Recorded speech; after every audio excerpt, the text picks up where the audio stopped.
Hi everyone, Ryan here from Fight Game Analysis, and today we're going to be talking about the fight that just wrapped up between Josh Taylor and Jack Catterall. But before we jump into that, if you've been enjoying the content, please go ahead and click on the like button and also subscribe to the channel. Really appreciate your support. Alright, so the big fight just wrapped up between Josh Taylor and Jack Catterall. Josh Taylor escaped with that win, man, by the hairs on his chinny chin. He comes into this fight overwhelming favorite, like 13-14 to 1.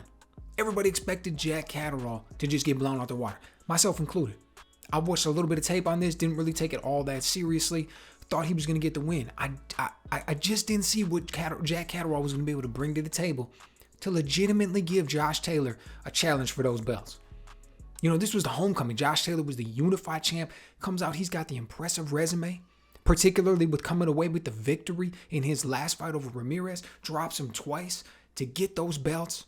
Super impressive, comes away refreshed, coming off a little bit, gets a little bit of time before coming off this defense, makes the homecoming, and it was rough from the opening bell, man.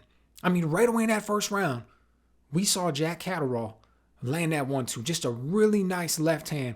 That it was, I don't know, it was almost like Josh Taylor didn't see it, he didn't expect it. I don't know what the story of this one's gonna be. I don't know if he just underestimated his opponent. I don't know if he was just so focused on trying to get bigger fights that he didn't see this one coming.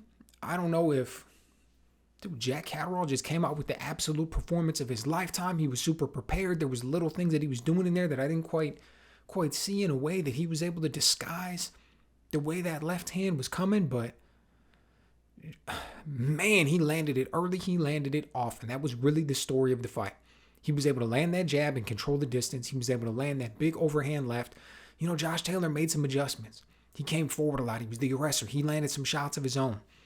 But ultimately, that left hand from Catterall was the biggest punch of the night. It was the most decisive punch that we saw all night, up to and including when he dropped him in the 8th. First time Taylor ever hit the canvas in his career gets dropped by the 14-1 underdog Jack Catterall. Then we see the bizarre refereeing with the 2 points being deducted, one from each man. You know, some hard fighting to end it out. But I don't know. I'll tell you this. Going into this fight, in the build up to it, we saw Josh Taylor sit down with Mark Kriegel. And Mark Kriegel is rattling off a list of names. What do you think about this guy? What do you think about this guy? What do you think about this guy? All names that are potential fights coming up for him. Got some guys coming up from 135, some guys at 140, potential guys at 147. So a few things stood out to me from that. Number one was just how much time that they were spending talking about who your next fight is going to be. Don't worry about the guy in front of you, who you're going to fight next. You know this guy that wants to tear your head off for all the belts on Saturday night? We're not going to talk about him too much. Out of 30 minutes, we'll talk about him like 2 or 3. We're going to spend the rest of the time talking about your potential fight after this. Never really a good sign.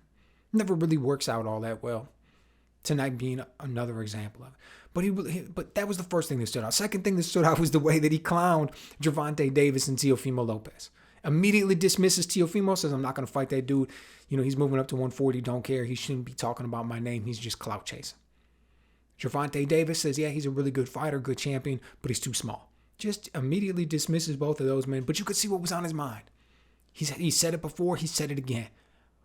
Terence Crawford. I'm moving up to 147. I want to fight Terence Crawford. I think he's the best guy pound for pound in the world. And I want to test my skills against him. I think we make a great fight and that I can beat him. Right? Thinks he's got the style to be able to defeat Terence Crawford.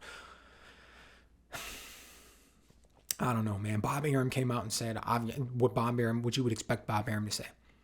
Hey, yeah, even though I've been trying to make this fight forever, obviously Terence Crawford isn't interested in it. That's why he left me. He wants to get fights with Errol Spence and things like that I couldn't make. No, he didn't say that, but that's the truth. But he did say that just because Terence Crawford left him doesn't mean that this fight can't happen. There should still be there still is a way that we can make this fight happen. I have every reason to believe that Terence Crawford is not interested in this fight. If he was, he would have stuck around with Bob Arum. He left this dude for a reason. We all know what Terence Crawford wants. He wants Errol Spence Jr. It's the fight we want to see. It's the fight I want to see. It's the fight he wants. Whether or not it's going to be made, I don't know. That's, the politics of boxing, the promotional back and forth, right? The whole garbage end of it, the things that keeps the best potential fights from happening is what we could see happen to keep that fight from happening. But I'll tell you what, let's just say somehow, some way, we get Josh Taylor versus Terence Crawford, 147 pounds. Because in the post-fight, Josh Taylor said, this was my last fight at 140. I'm too big for the weight. I got to move up. I'll tell you what, man. He sure better learn how to get out of the way of left hand. Because Terence Crawford fights out of that southpaw position. He's got a nasty left hand. He's got great timing. He's got better power than Catterall. Dude, if Josh Taylor cannot find a way to get out of the left hand, get out of the way of the left hand, it is not going to take 12 rounds for Terence Crawford to get that victory. Terence Crawford is highly skilled. Man, he's got better footwork. He understands angles better than Catterall. He's got better timing. He's got a better jab. He's got better power. There's almost, in my opinion, I mean, there's no way that in which Jack Catterall is a better fighter than Terence Crawford in any category, in any way that you measure it.